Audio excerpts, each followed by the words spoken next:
नमस्कार। मनिषर एभली गोटे स्वभाव अच्छी निज दुखरे जी सी दुखित हुए नहीं पर सुख देखिले से दुखित हो जाए।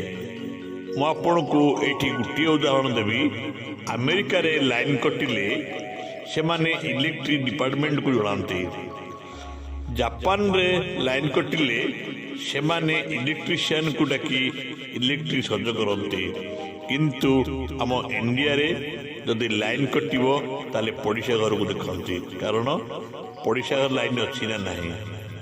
जदि पड़िशा घर लाइन नहीं ताले आमर ठीक अच्छी। ताले पड़िशा लाइन जदि अच्छी मु बहुत दुखित हो जीवी। कहीं ना ता घरे कहीं लाइन रहा मो घर कहीं लाइन रही। बंधु कहबार उद्देश्य होची पर सुखरे कहीं आपण दुखी होती। पर सुखरे सुखी हूँ पर दुखरे दुखी हूँ। आपण को समस्ते मनीष पणिया बोली कहि। रोचे भल लगे सब्सक्राइब करेंगे। धन्यवाद। जय जगन्नाथ।